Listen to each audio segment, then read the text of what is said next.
mungkin yang dibutuhkan pemerintahan Pak Jokowi ini revolusi pikiran. Nah, saya lihat kan belakangan Anda juga cukup akrab sama Pak Jokowi. Ya kita sama-sama menerima bintang Mahaputra gitu. tapi kelihatannya Pak Jokowi lebih suka Fahri Hamzah ketimbang Fadlizon gitu. Ampun.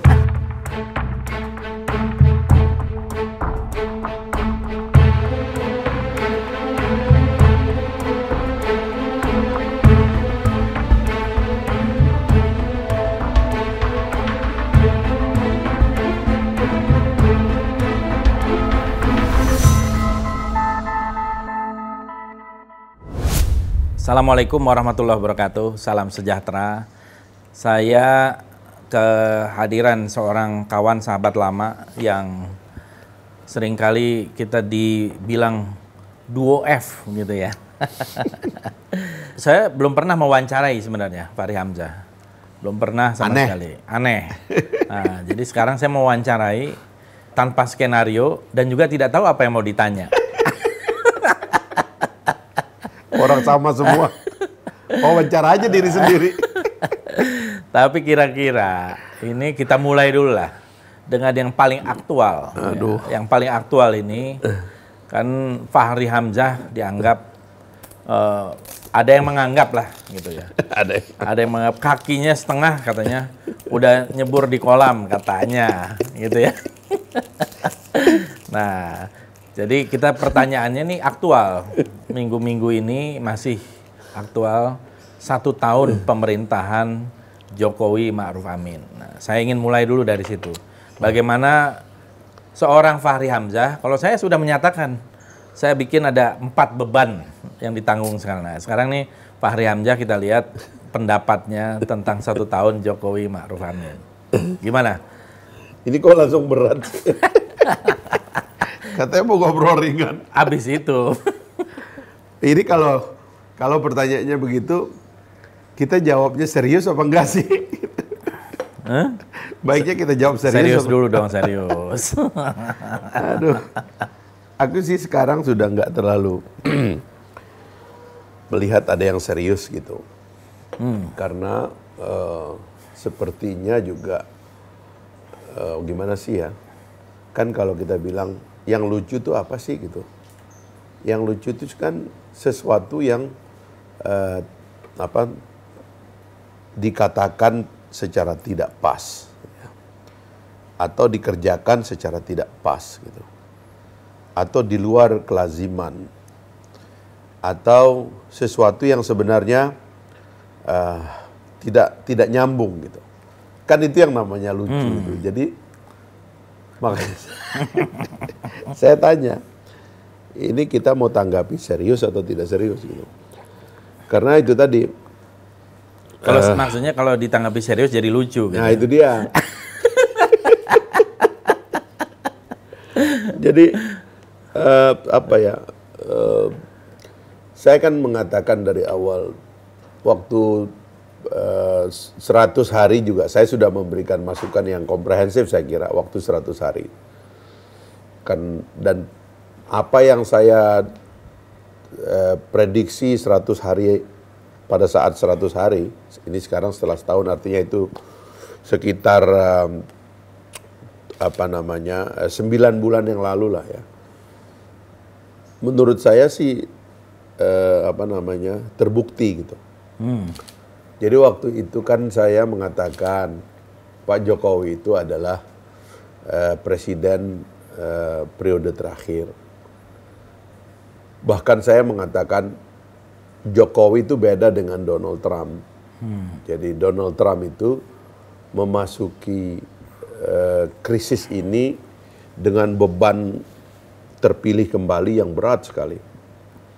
Sehingga dia terpaksa menggunakan isu ini sebagai battlefield dia gitu loh. Dan karena mainstream itu adalah saintis, maka dia mengambil isu ini dengan protokol anti saintis gitu. Jadi dia melawan semua tesis postulat ilmu pengetahuan tentang COVID ini.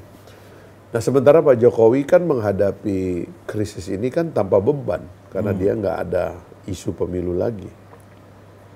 Nah tapi sayangnya ini omongan saya 9 bulan yang lalu belum ada kaitannya dengan COVID. Saya mengatakan Pak Jokowi itu kalau dia berhasil rekonsiliasi saja, diteruskan begitu, sebagian besar dari beban masalahnya udah selesai. Ya, gitu. ya. Karena semua orang akan nolong dia, semua orang akan beritikat untuk mensukseskan dia. Karena tidak akan menjadi kompetitor Karena lagi. tidak akan jadi kompetitor. Saya aja sekarang kan pikiran saya begitu. Ngapain kita lawan Pak Jokowi? Ya kan? Terutama karena kita juga bukan anggota DPR ya. Jadi tidak ada kewajiban untuk setiap hari memasang sikap kepada pemerintah. Kita kan punya banyak urusan lain kan. Melihara bebek, melihara macam-macam kan. Melihara benur. Benur ya. Nggak harus melihara pemerintah gitu, nggak harus menanggapi. Tapi itu sudah saya katakan 9 bulan yang lalu bahwa ini pemerintah harusnya berjalan tanpa beban. Tapi saya nggak tahu yang pertama ini aja itu nggak diteruskan. Saya kira bukan Pak Jokowi yang tidak meneruskan. Jadi variabel politik di sekitar Pak Jokowi itu memang complicated, ya. Dan kepentingannya itu berbeda-beda dan bermacam-macam. Dan sebagian di antara kepentingannya atau mungkin sebagian besar itu tidak terkait dengan kepentingan Pak Jokowi sendiri gitu sebagai pemimpin politik dan pemimpin negara gitu. Nah, akhirnya itulah yang kemudian menyebabkan aparat. Maksudnya kepentingan siapa jadi? Nah itu dia. Akhirnya kan kalau saya pernah memakai terminologi yang agak kasar gitu. Akhirnya di periode terakhir itu semua pendukung Pak Jokowi dan inner circle-nya itu berpikir untuk dirinya sendiri, tidak berpikir untuk Pak Jokowi. Gitu loh.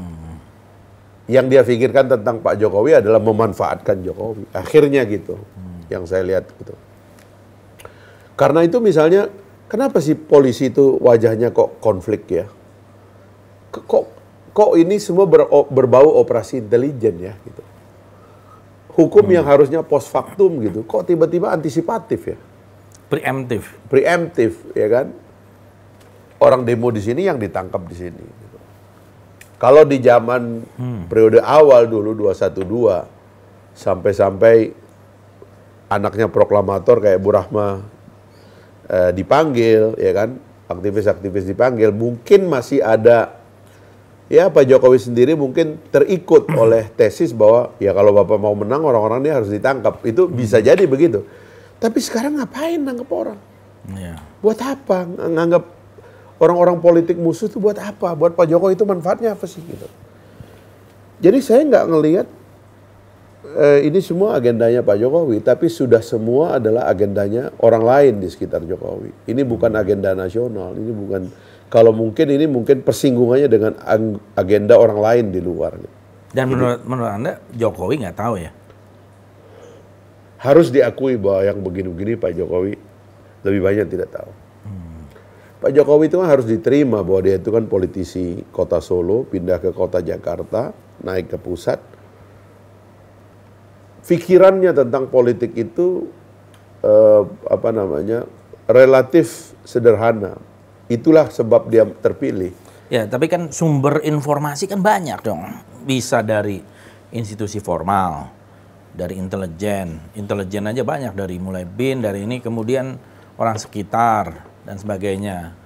Tapi Masa itu, Pak Jokowi nggak tahu? Tapi itu kan pengalaman ya. Artinya kan Pak Jokowi kan tidak tahu jenderal ini sebenarnya kepentingannya apa sih? Gitu misalnya kayak gitu kan.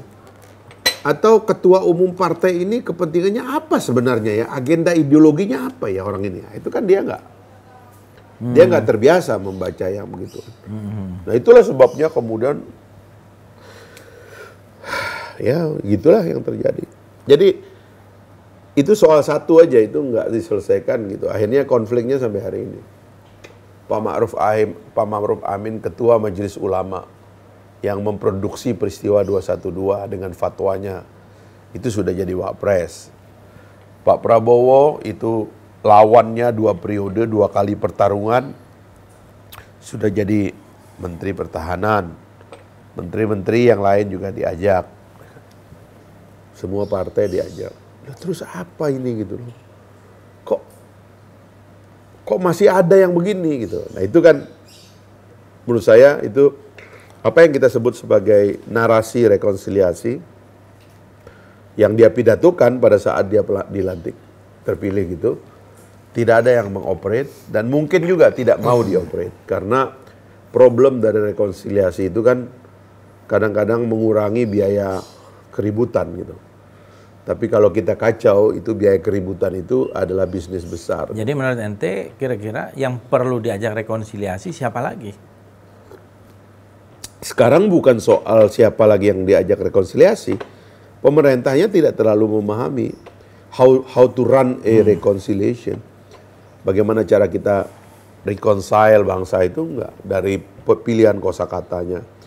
Dari motif-motif berpikir dan bertindak pemerintahan gitu. Dari struktur yang dibentuk ya dalam tugas-tugas operasional pejabat itu tidak reconcile. Nah, itu pertama yang waktu itu saya katakan. Yang kedua itu kabinet gitu. Ini kalau kita serius ya, ini kan terpaksa serius gitu. Harus serius dong.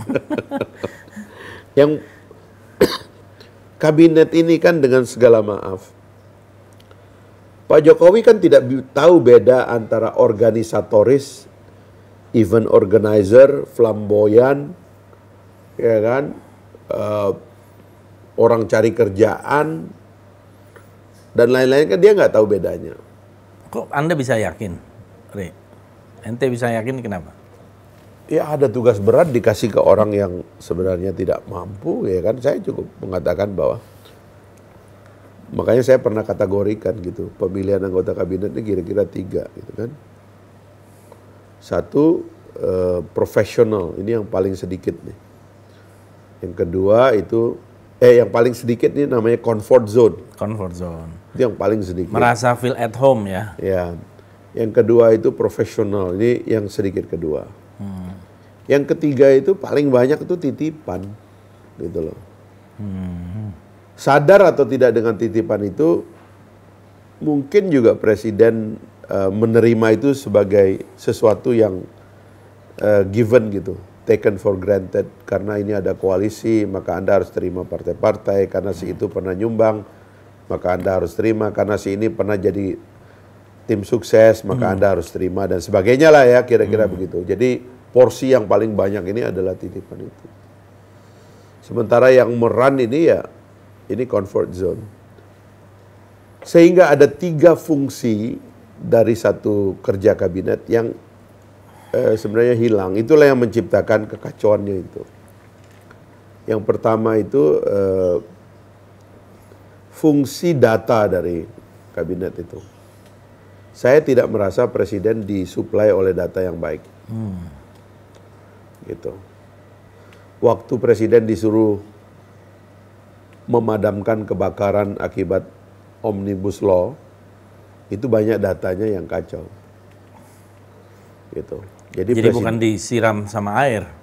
Mungkin ada yang nyiram pakai bensin ya. Itu. Jadi presiden itu tidak punya akses data. Dalam menangani COVID, presiden tidak memiliki akses data yang baik. Ini yang pertama, dapurnya yang saya bilang, dapurnya problematik. Gitu. Kalau dapur problematik bahaya loh, ya kan? Iya. Masakannya itu bisa ada racun, kita bisa keracunan, dan seterusnya, dan seterusnya. Nah yang kedua ini operator. Gitu. Operator itu memerlukan konsolidator yang efektif.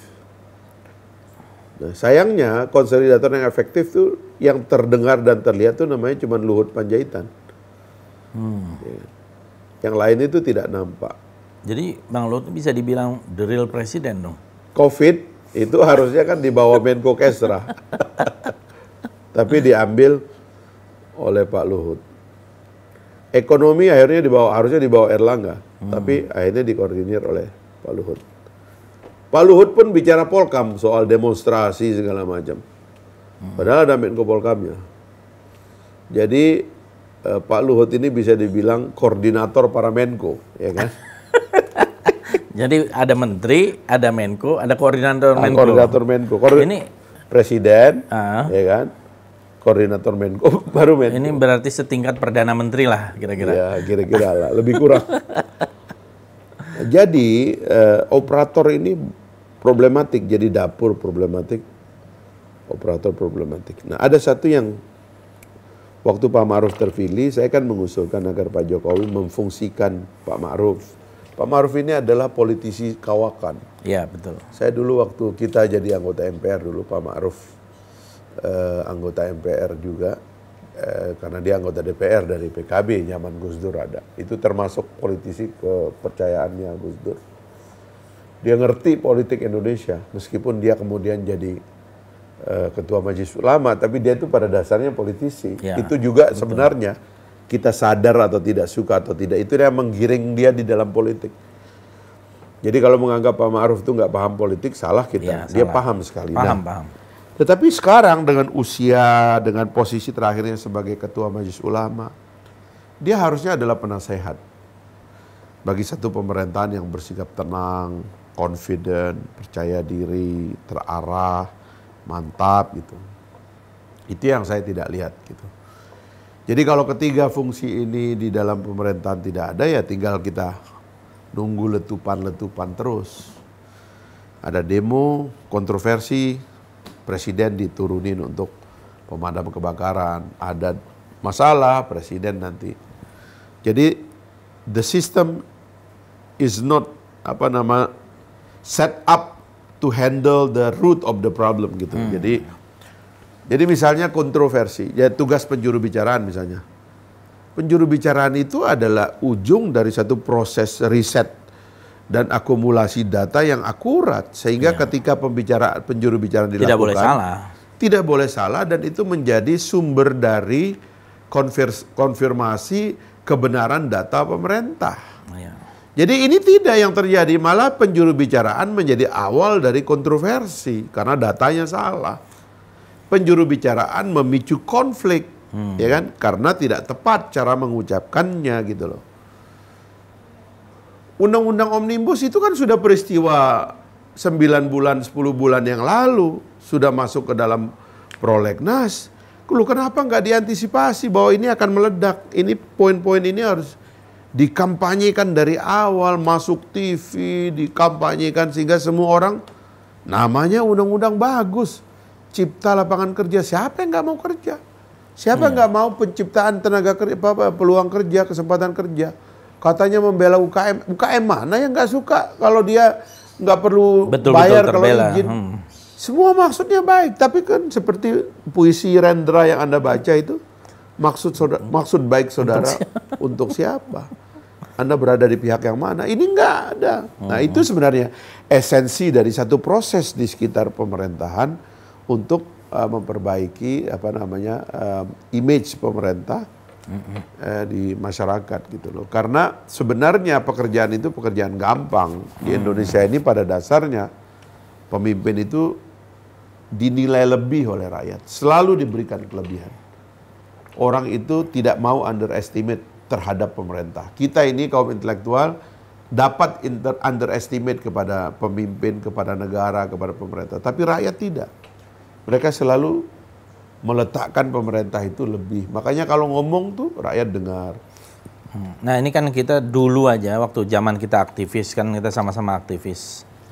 Mungkin saya lebih dulu aktivisnya, habis itu menghilang. Kalau Bro Fahri ini kayaknya belajar dulu, baru jadi aktivis di ujung.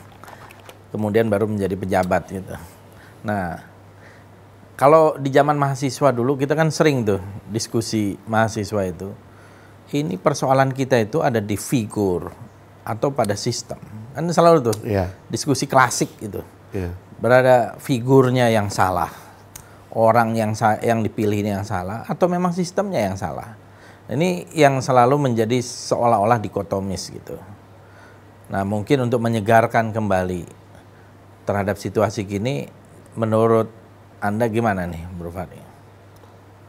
Sistemnya sudah berubah. Artinya dengan Pak Jokowi ini ya? Ya kan sistemnya kan sudah berubah. Itu yang saya sering mengatakan, kemungkinan bangsa kita itu mengidap semacam penyakit amnesia begitu. kita lupa terhadap apa yang sebenarnya, di mana kita lagi berada, apa yang sebenarnya sedang terjadi, dan kita mau kemana gitu. Itu semacam amnesia terhadap sejarah. Jadi sistemnya sudah berubah.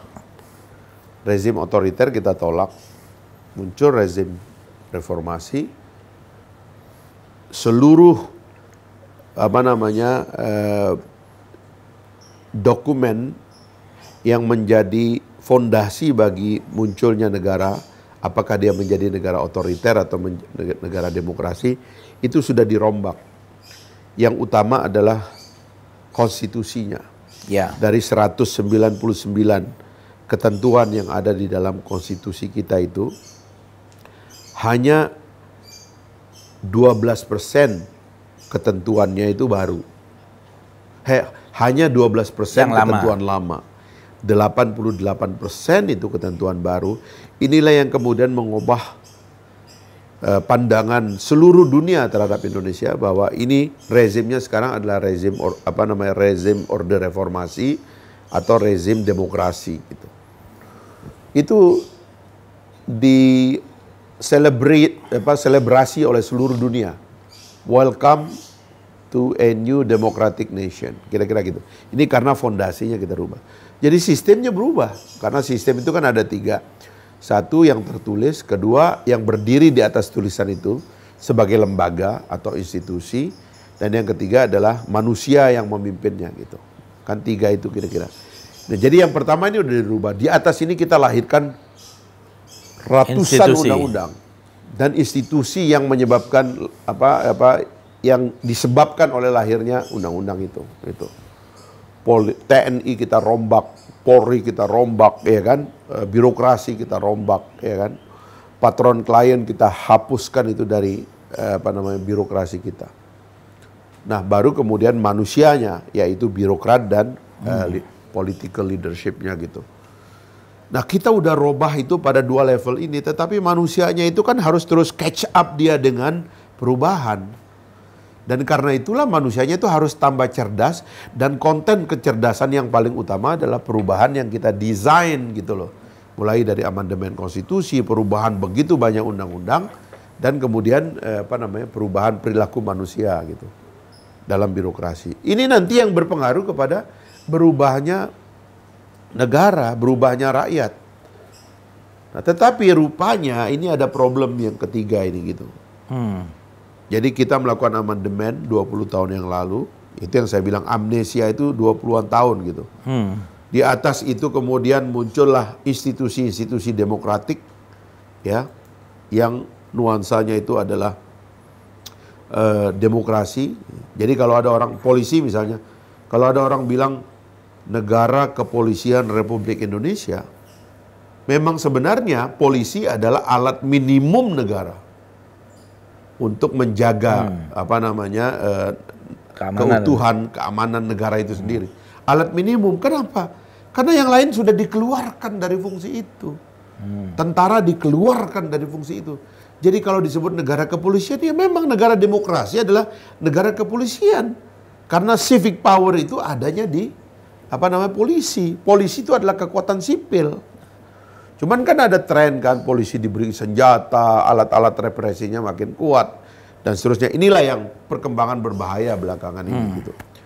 Jadi itu perubahan sistem sudah terjadi. Tinggal sekarang ini mampukah kita sebagai manusia, terutama yang hadir dalam politik pemerintahan dan juga birokrasi negara, merubah mindset kita, mengubah pikiran kita, mengikuti pikiran dari para konstitusi baru atau sistem baru ini gitu loh. Nah, itu yang tidak berjodoh saya lihatnya gitu loh. Manusianya itu tidak berjodoh dengan sistemnya. Konflik terjadi. Begitu dia lihat kok regulasi begitu banyak. Wah, nggak boleh begini. Supaya efektif kata dia, regulasinya disederhanakan. Nah, Omnibus Law. Muncullah itu gitu. Padahal itu sebenarnya sekedar ketidakmampuan memikirkan bahwa kompleksitas ini bahaya. Nah, jadi menurut Anda, sistemnya sebenarnya udah tepat? Udah tepat. Regulasinya udah tepat? Udah tepat. Orangnya? Nah, itu yang tidak catch up saya bilang tadi itu, tidak mampu mengikuti Nah, berarti ada yang salah dalam demokrasi kita dong. Artinya apakah demokrasi mampu melahirkan orang yang bisa suitable dengan sistemnya? Jadi gini ya, kalau kan saya mengatakan gitu, dari awal saya mengatakan, demokrasi itu memang memerlukan orang cerdas, karena dia itu sistem kompleks. Sistem yang sangat complicated. Anda nggak mengatakan yang sekarang nggak cerdas kan? Justru antisipatif dia, justru demokrasi kan kemudian mengatakan, itu yang membuat saya agak takjub ya dengan sebuah hadis Nabi yang mengatakan kalau kita mesti milih pemimpin, milih yang paling lemah. Awalnya itu saya nolak itu pikiran ini. Itu kok bisa ya ada hadis kayak begitu ya. Jadi pemimpin tuh katanya yang lemah.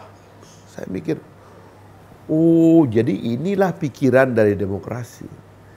Maksudnya itu gini, kita memilih pemimpin dalam demokrasi, tidak boleh orang yang nanti akan melampaui sistem. Karena sistem already there. Kan kata Fukuyama itu kan demokrasi itu kan sistem nanti yang membuat manusia itu jadi seragam. Karena dia terlalu rely on the system. Karena semuanya itu sudah diserahkan. Kalau di dalam otoritarianisme kan, power itu kan ada in the hand of individual. Makanya kan rule by power. Not rule by law kan, ya, kalau betul. Demokrasi kan rule of law, ya kan. Kalau ini kan rule by man gitu. Nah, ini sekarang rule power dari individual diserahkan kepada sistem. Makanya sebenarnya siapapun yang menjadi presiden, dia bisa menjadi presiden. Karena sistem ini tidak memerlukan orang yang melampaui sistem, tapi orang yang following the system. Cuman memang rupanya nggak boleh terlalu lemah, nggak boleh terlalu tidak mengerti. Karena dia harus punya sense tentang bagaimana orkestra daripada sistem itu bekerja. Nah karena itulah saya mau membuat satu tesis baru gitu. Mungkin juga waktu Fukuyama bilang man with no chest dan sebagainya itu kan sebagai kritik juga. Amerika itu pernah dipimpin oleh orang yang bernama George Bush Junior. Yeah. George Bush Junior tuh nggak pernah baca buku itu orang. Konstitusi Amerika juga dia nggak paham. Orang saban hari dia pergi nembak sama mabok aja kan. Dan main perempuan kan sampai dia ketemu Laura kan di dalam sejarahnya kan mengatakan kepada Bush kan, dia bilang kalau kamu mau kawin sama saya, kamu harus follow Jesus kata dia. Makanya sejak itulah dia berhenti womanizer, mabok dan sebagainya itu. Dia menjadi jenggo, ketemu perempuan yang hebat lah kira-kira gitu. Bego, tapi sistemnya ada. Jadi dia surround himself dengan the best advisor kan. Lalu advisor itu kan nggak ada tradisi feudal kayak di kita. Orang tuh jenggo-jenggo ngomong aja, nggak gitu gini. Duduklah dia sama Dick Cheney, terus sama bekas dubes kita Wolfowitz dan sebagainya. 2 kali dia invasi itu Afghanistan, terus dia pergi ke Irak, dia ambil alih. Efektif tuh pemerintahan. Demokrasi loh, dengan orang yang nggak paham banyak persoalan itu. Nah sebenarnya itulah, jadi sistemnya mesti dibuat. Nah itu kayaknya saya pernah mengambil kesimpulan. Problem demokrasi Indonesia adalah feodalisme. Orang itu merasa mendapatkan jabatan dari presiden itu sebagai anugerah. Jadi kalau saya sudah dikasih oleh jabatan oleh presiden itu, ya saya harus bersyukur. Ini adalah anugerah dari presiden pada saya. Makanya jangan kritik presiden. Ya kan nggak usah ganggu tidurnya, nggak usah ketok pintu. Kamu cari jalan aja sendiri. Ya benar gak benar. Yang penting jangan bikin ribut. Presiden gak boleh terganggu sama Anda. Akhirnya menteri-menterinya diam aja. Dalam krisis kayak begini gak ada yang keluar. Begini cara kita selesaikan masalah. Sembunyi kayak tikus got itu di bawah situ. Nah ini persoalan. Apakah ini persoalan struktural atau persoalan kultural? Kultural. Yang seharusnya akan diselesaikan oleh demokrasi, tapi karena reform kita tidak berlanjut dalam tubuh pemerintahan, akhirnya dia masih banyak di dalam tubuh masyarakat kita. Persoalannya kalau di kultural ya, saya melihat ya, feodalisme saya setuju banget. Ini persoalan kita ada feodalisme, dan feodalisme ini akarnya sudah panjang banget gitu. Dia hadir di dalam sistem apapun. Di dalam sistem yang otoritarian, dalam sistem yang demokratik, dia selalu hadir. Dan akhirnya feodalisme ini yang menang. Nah ini bagaimana caranya? Ya kan tadi begitu cara sebenarnya ya agama misalnya itu berkontribusi sebenarnya melawan feodalisme itu. Meskipun agama suka dipakai juga untuk tetap menjadi feodal gitu. Bayangkan itu kan, saya kan suka memberi contoh Nabi Muhammad itu sallallahu alaihi wasallam. Tuhan itu menyuruh dia melucuti ornamen kebesaran pemimpin. Pemimpin itu bayangkan, dulu kan pemimpin itu dia punya tahta, kursinya beda.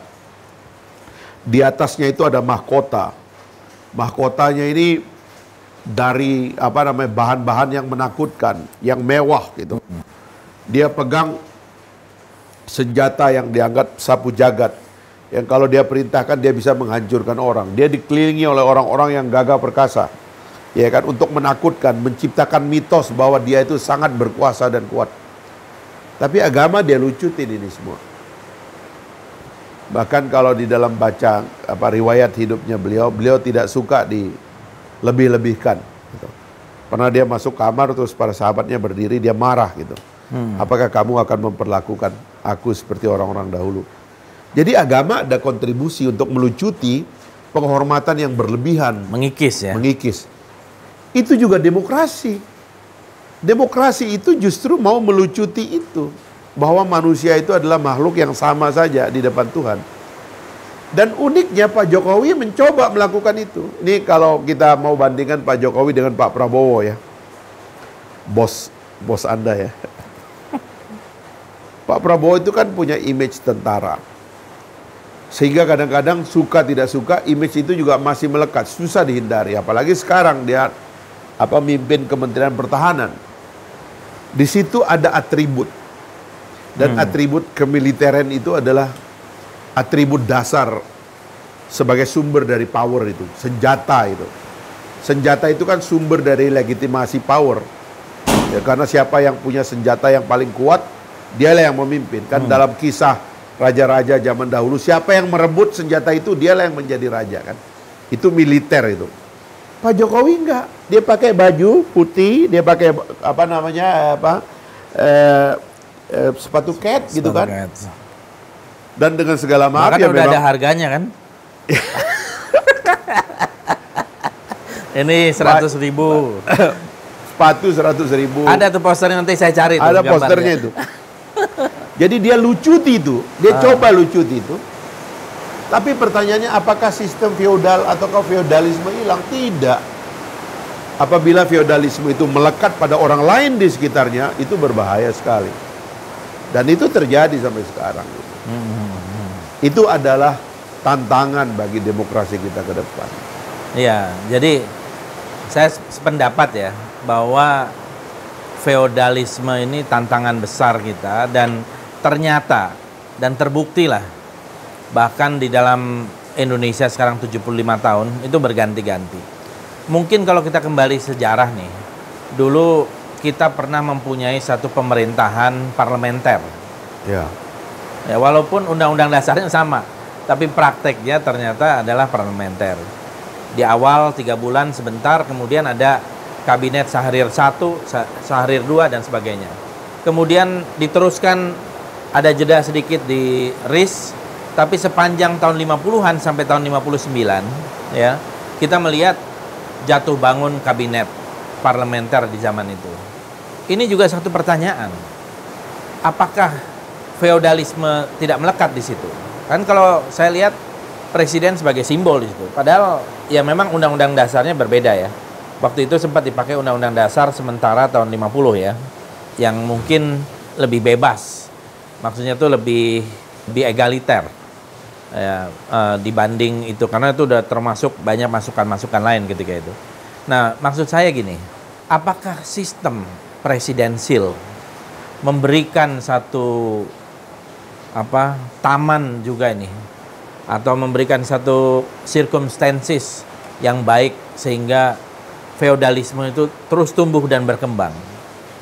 Nah, apakah di dalam sistem parlementer tidak ada? Ini saya mau challenge saja gitu. Apakah jangan-jangan justru sistem presidensil ini, karena kekuatan di tangan seorang yang namanya presiden, ini membuat justru feodalisme ini menjamur. Dan akhirnya mau tidak mau orang akan menghamba. Ya, menteri-menteri ya harus takluk, harus membawa berita baik, harus semuanya beres, semua beres. akhirnya dulu di zaman Bung Karno ada istilah asal Bapak senang. Ada lagunya malah. ABS itu ada lagunya. Nah, ternyata nggak berubah tuh sampai sekarang. Sudah dulu ada perjuangan yang namanya reformasi, termasuk yang Anda pimpin dulu, ya sama aja akhirnya. Nah, ini juga pertanyaan, apakah bukan sistemnya yang mungkin perlu dipertimbangkan? Ya, kalau pendulumnya kan gini, dari pengalaman kita,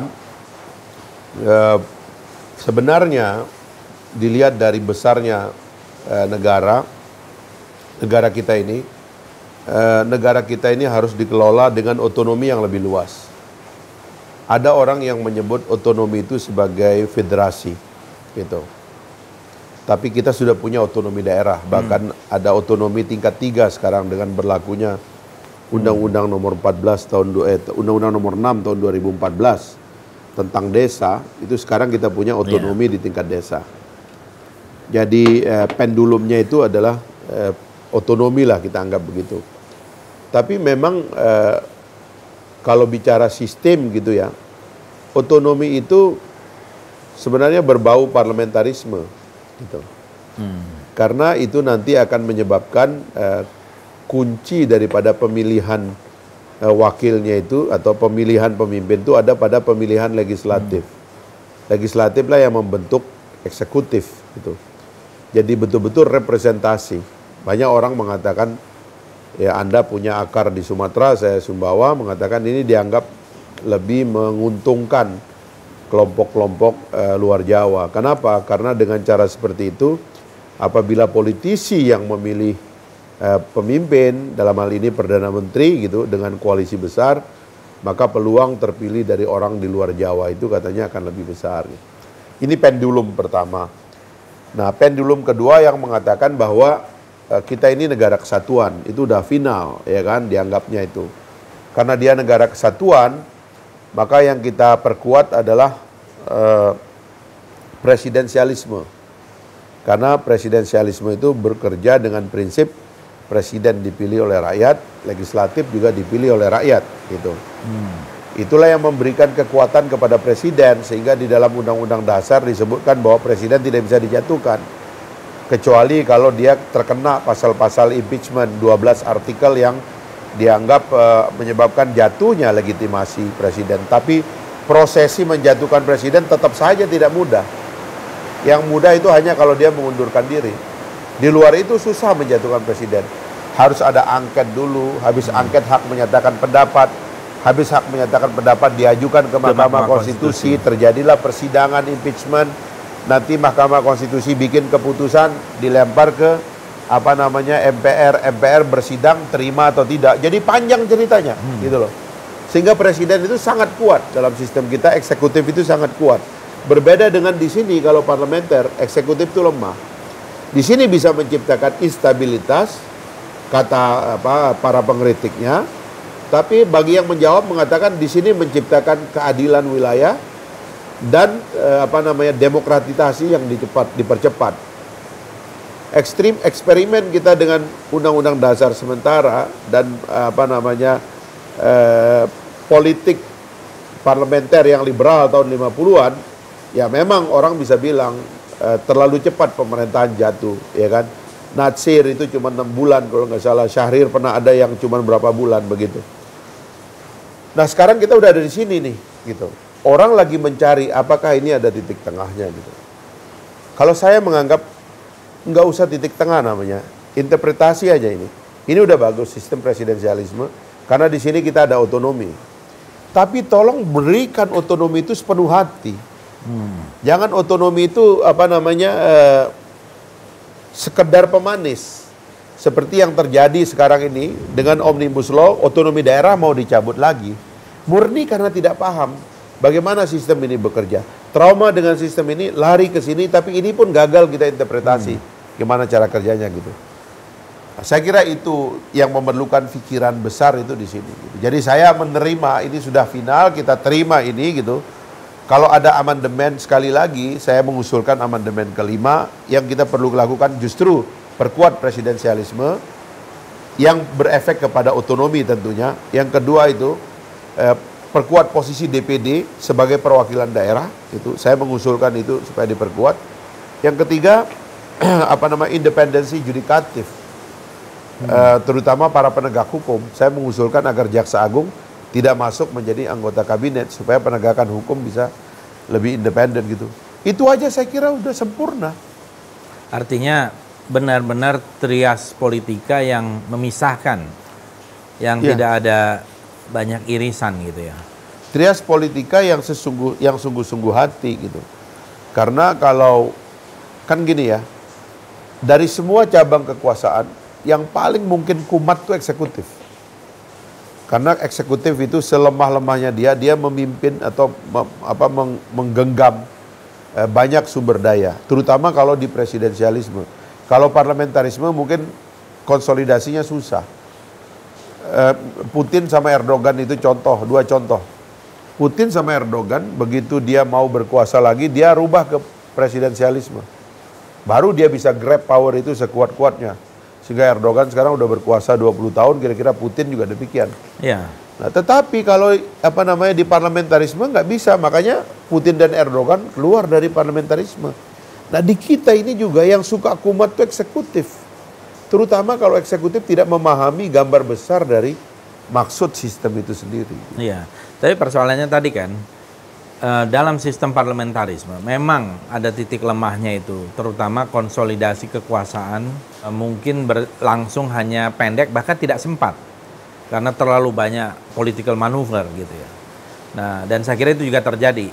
Tetapi di negara-negara yang parlamentarismenya juga bagus, kan kita juga melihat bagaimana efektifnya satu pemerintahan itu dikontrol dan betul-betul check and balances itu terjadi. Ya, dan kemudian juga tidak ada feodalisme tadi itu. Karena semua merasa bagian yang berkedudukan sama di mata hukum dan pemerintahan gitu. Nah, ini yang saya kira pendulumnya tadi Anda mengatakan itu adalah otonomi kan? Ya kalau tadi saya mau jawab sedikit yang soal feodalisme. Kalau di sini feodalisme itu dilempar kepada negara gitu. Jadi dalam tradisi Inggris, tradisi kerajaannya itu diambil sebagai head of state. Gitu. Ratu Elizabeth itu adalah head of state. Tapi head of the government itu diambil oleh demokrasi parlementer kebetulan. Nah, di kita ini memang ada problem karena head of state itu adalah presiden, head of the government itu juga adalah presiden.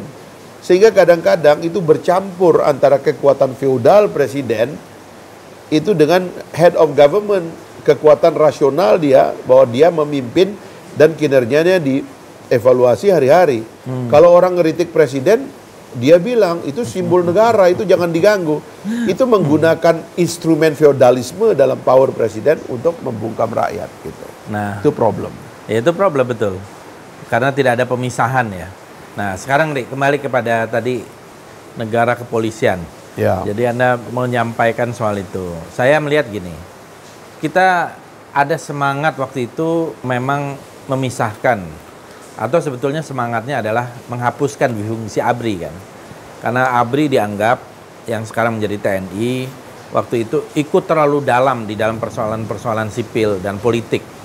Ada ikut di dalam partai politik, ada azas penugas karyaan dan sebagainya. Nah, tetapi sekarang ekspektasi orang setelah dipisah dan seharusnya kemudian tidak ada lagi institusi yang ikut tercampur terlalu dalam, yang dikritik adalah kepolisian. Bahkan disebutnya bukan lagi dwifungsi tapi sudah multifungsi. Dan tadi juga Anda mengkritik gitu kan, ini yang berbahaya. Apalagi kemudian ada kecenderungan polisi kita itu menjadi polisi yang semakin kuat dan bahkan hampir nggak ada bedanya dengan tentara gitu loh. Senjatanya juga tidak ada bedanya dengan tentara. Jadi apa yang membedakan? Hanya persoalan luar dan dalam, ya. Nah, terkait dengan hak-hak sipil, ya, civil rights dan juga tentu saja hak berdemokrasi, ini di mana timbangannya? Apa yang perlu dilakukan dengan mungkin jika diperlukan sebuah reformasi di bidang kepolisian? Sebenarnya lagi-lagi polisi memerlukan tradisi berpikir sipil yang kuat gitu. Makanya tadi kenapa saya menekankan itu bahwa negara sipil itu melekat pada polisi. Jadi kalau orang bilang itu negara kepolisian Republik Indonesia, sebenarnya itu betul. Karena polisi itu adalah sumber kekuatan governing sipil yang paling dekat dengan pemerintahan. Karena pemerintah sangat bergantung kepada aksi kepolisian, gitu loh. Anda ingat dulu agresi militer kata kita, tapi kata Belanda itu adalah aksi polisioner, itu kan. Kita menganggap itu adalah militer, tapi Belanda menganggap itu polisi. Gitu. Karena Belanda menganggap yang dia kirim ke negara kita itu adalah aksi penertiban terhadap wilayah dia, gitu loh. Nah, jadi itulah negara sipil itu sebenarnya, gitu. Nah, kita itu mengharapkan polisi menyadari itu. Makna dari civilian-nya dia itu harus betul-betul dia perkuat. Sehingga dalam bertingkah laku, ya kan, itu dia harus betul-betul sipil. Yang saya khawatir sekarang ini itu tidak terjadi. Senang mendampingkan diri dengan foto tentara, ya kan? Berpenampilan seragam dengan tentara, bersenjata, ya kan? Kemudian senang bekerja dengan intelijen, ya kan? Melakukan operasi intelijen. Itu jauh dari kehendak sipil. Polisi itu penganyom dia teman. Dia adalah yang hari-hari diajak ngobrol oleh rakyat, diajak berbicara tentang problem-problem lapangan, ya kan? Bahkan kita sudah menganut restoratif justice supaya tidak semua proses itu mesti dibawa ke pengadilan. Ada hal yang dengan bertemu, berbicara semua selesai. Yeah. Itu polisi sebenarnya yang kita kehendaki dalam negara kepolisian itu. Karena kepolisian adalah andalan dari satu government, civil government untuk memerintah, gitu loh. Ini ada satu dinamika yang sebenarnya sangat kita sayangkan, gitu. Sebenarnya ada persoalan lain yang agak penting kita pikirkan. Itu tentang mendefinisikan ulang makna kebebasan di era digital, gitu. Ini mungkin yang polisi akhirnya nggak bisa mencerna dengan akal pikiran, tapi akhirnya dia cerna dengan alat kekuasaan, gitu. Tentang bagaimana melihat masyarakat kok kebebasannya itu semakin uncontrollable. Orang bisa menggunakan sosial media anonim, tidak ada nama, tiba-tiba dia menebar kebencian. Ya, diantara yang harusnya diadvokasi di komisi Anda, saya kira itu, kita kan nggak pernah rapat sama Facebook, nggak pernah rapat sama Twitter, nggak pernah rapat sama Instagram, yang setiap hari itu mereproduksi berita-berita dan sumber informasi yang anonim sebenarnya, begitu. Orang-orang itu sekarang di Amerika Serikat diminta pertanggungjawabannya, sehingga ada gerakan untuk mempersoalkan ini, gitu loh. Bahkan negara diminta untuk bertindak lebih tegas, gitu. Nah, good idea tuh. Jadi dua hal ini ketemu, gitu. Satu sisi polisi yang nggak memahami makna kesipilannya, dia lihat ada kebebasan yang luar biasa. Akhirnya militerisme yang turun. Mental militer dari polisi kita, itu yang harus dicegah. Kita harus memahami fenomena kekinian dari dunia ini dengan kebebasan dan kompleksitas yang ada sekarang ini, tetap dengan akal yang dingin. Nggak boleh dengan senjata, itu berbahaya. Ya, artinya apakah memang polisi ini, ya tentu punya senjata kan boleh. Tapi sampai di mana kan begitu, termasuk penggunaan. Saya lihat ya dalam berbagai demonstrasi di Inggris dulu, waktu melawan invasi Amerika dan Inggris juga, itu sampai hampir 2 juta orang di London. Saya masih ingat sekitar tanggal 15 Maret tahun 2003 ya. Saya ada 8 kali lah ikut demonstrasi di sana. Itu penanganan polisi itu sangat profesional. Dan bahkan mereka tidak ada yang membawa senjata, apalagi senjata panjang, senjata pendek pun tidak ada. Itu semuanya hanya pentungan aja senjatanya. Ya, dan tameng tentu bagi mereka untuk menahan itu ya. Dan pendekatannya pendekatan yang sangat rasional. Nah, jadi saya kira memang mungkin dibutuhkan, tapi perubahan mindset itu mungkin susah ya. Agak lama itu perubahan mindset tadi yang Anda bilang itu. Bagaimana? Karena mereka kan dulu sebagian besar pimpinannya sekarang ini dididik oleh Akabri. Ya. Jadi mereka ini bagian dari Akabri. Semua pentolan yang sekarang berkuasa ini adalah produk tentara sebetulnya. Kumat dia. Jadi Karena dia produk tentara, sama-sama kan dulu 4 angkatan, darat, laut, udara, kepolisian. Iya. Nah, masih berbeda dengan ketika rezim sudah akpol terpisah gitu. Iya. Itu kan sejak tahun 2002 ya, kalau tidak salah.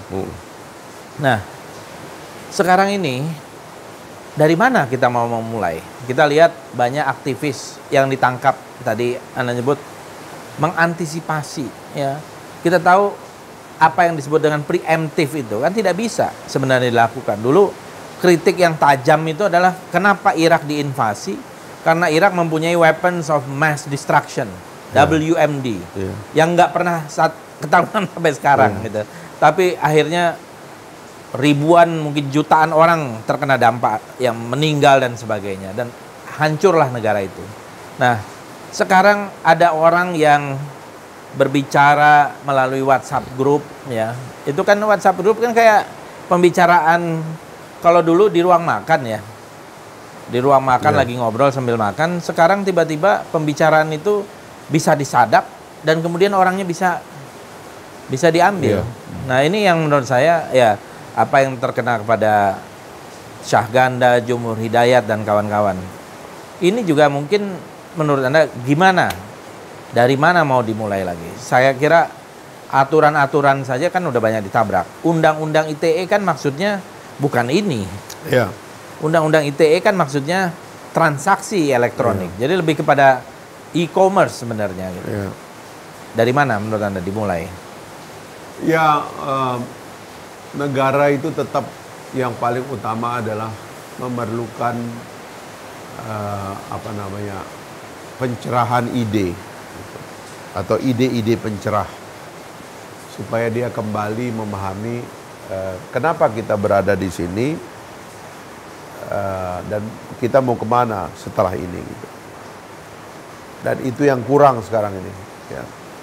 Saya kira polisi kita tidak lagi mendengar definisi daripada bagaimana sih polisi sipil itu menghadapi rakyat gitu. Saya khawatir itu yang sudah tidak terdengar gitu. Sehingga ada yang menganggap bahwa pendekatan yang lebih keras ya quote unquote militeristik itu yang bisa menyelesaikan masalah. Di Amerika Serikat itu sejak Donald Trump itu memang malas karena memang dia tidak paham, bukan malas ya. Dia tidak punya konten democratic ideas. Jadi dia nggak pernah bicara tentang American Dream dalam pengertian bahwa Amerika itu negara liberal ya kan, yang memimpikan ide-ide demokrasi, human right dan sebagainya. Life, liberty, and the pursuit of happiness. The pursuit of happiness. Itu yang menciptakan kemudian polisi yang juga rupanya tidak toleran di bawah. Bukan cuma polisi, rakyat juga jadi tidak toleran. Muncul white supremacists yang luar biasa, ada Islamophobia dan sebagainya begitu. Akibatnya apa? Itu ada gerakan besar sekarang namanya defund the police, ya, menghentikan anggaran polisi. Gitu. Jadi Amerika saja itu champion of democracy ini melihat di depan mata kepala mereka sendiri bahwa polisi terseret kembali untuk menggunakan instrumen kekerasan yang diberikan kepada mereka gitu. Karena kan itu kan lahirnya polisi kan logikanya kan gitu, ya. Polisi itu adalah manifestasi dari kelahiran konsepsi negara modern itu. Karena pada awalnya orang datang ke pasar bertransaksi bawa alat keamanannya masing-masing, lalu di pasar itu terlalu ramai dengan pengamanan, muncullah ide polis yang mengatakan udahlah kalau gitu pengamanan kalian dibawa aja keluar, yang datang itu hanya yang bertransaksi, nanti kami aja yang menyiapkan. Nah, polis itu kota lah yang kemudian menyiapkan polisi. Sehingga polisi itu sebetulnya berdiri di luar dia untuk melihat apa yang terjadi di dalam. Nah, ini sekarang makanya polisi dalam perspektif civilian maksimal yang dia bawa itu pentungan. Yeah. Karena itu hanya sekedar untuk melawan aksi kekerasan yang ada pada dia, yang kemungkinan atau sedikit memaksa orang ya ditekan atau diarahkan begitu. Ini sekarang tidak, semuanya membawa senjata. Dan senjata laras panjang. Senjata laras panjang, dan itu yang kemudian secara sadar atau tidak menyeret mereka untuk bertindak militeristik menggunakan senjata gitu. Jadi saya kira polisi memerlukan ide, tetapi secara keseluruhan transisi kita ini memerlukan pikiran besar. Dan itulah yang saya sedang introduksi dengan teman-teman gitu. Indonesia memerlukan semacam banting setir arah gitu. Dari absennya pikiran-pikiran besar setelah 20 tahun reformasi ini, pikiran besar itu harus dihadirkan kembali. Jadi kita memerlukan semacam strategic discourse. Orang kayak Rocky dan teman-teman intelektual tuh, daripada dia hari-hari berbenturan gitu dengan yang realitas yang tidak rasional ini, menurut saya ya, kita memerlukan pikiran yang arahnya adalah konsolidasi power. Karena kita tidak punya cara lain. Rezim harus diganti secara damai melalui proses pemilu. Iya. Nah, saya setuju bahwa pergantian yang konstitusional dan demokratik itu yang diperlukan gitu. Memang itu mungkin bagi sebagian orang yang terkena dampak dari tindakan-tindakan brutal, anarkis itu menjadi satu pilihan yang sulit. Karena orang sekarang ada yang teriak-teriak revolusi dan sebagainya itu. Apalagi di dalam demo-demo yang terakhir. Nah, saya khawatir gitu. Pada satu saat orang mengalami distrust, ketidakpercayaan kepada semuanya gitu. Dan tidak ada lagi social cohesion. Saya masih merasa ya bahwa negara kesatuan yang Anda bilang final tadi itu pada satu masa akan menjadi satu pertanyaan besar. Apakah memang negara kesatuan ini bisa mengantarkan rakyat Indonesia ke depan pintu gerbang kemerdekaan yang sesungguhnya, yaitu mencapai cita-cita kemerdekaan sendiri untuk kebahagiaan rakyat, kesejahteraan rakyat, dan kebebasan maupun kedamaian. Kenyataannya, termasuk apa yang terjadi sekarang dengan Omnibus Law, kesenjangan yang terjadi kan makin luas, Bro Fahri. Nah, apakah negara kesatuan ini memang bisa mengantar ke situ? Atau ada yang juga mengatakan jangan-jangan justru negara federasi bisa menjadi satu jawaban terhadap sebuah keadilan sosial, pemerataan, ya, dan juga memperkecil kesenjangan itu. Karena kita mengalami satu proses itu dan kita pernah menjadi juga negara Republik Indonesia Serikat kan. Gimana menurut Anda? Kita memerlukan masa-masa berpikir yang tenang, yang dingin gitu. Sebab sebaiknya perubahan besar di Indonesia itu harus didrive oleh revolusi pikiran, bukan revolusi fisik.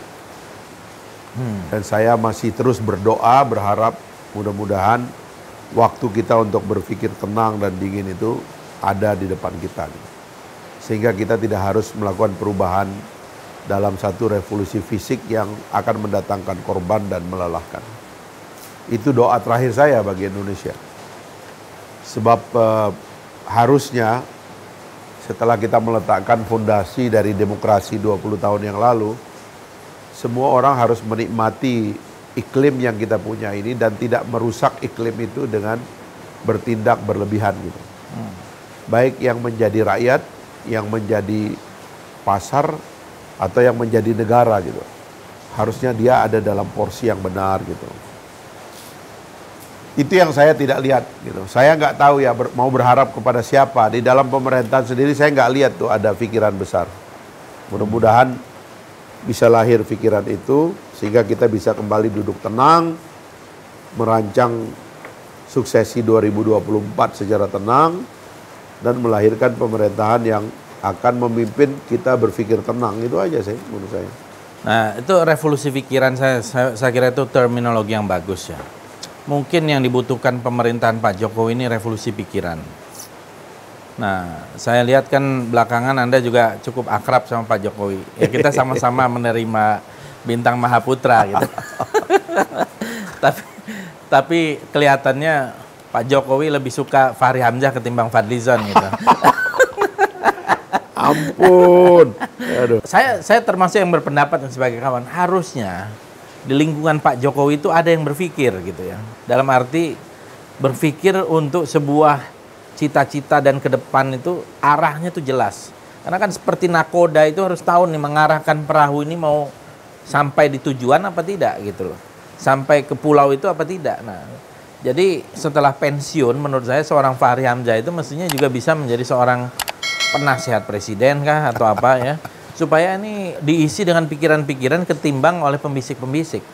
Nah, kalau tiba-tiba itu datang, saya kira bagus juga itu untuk mengalami. Udah cukup.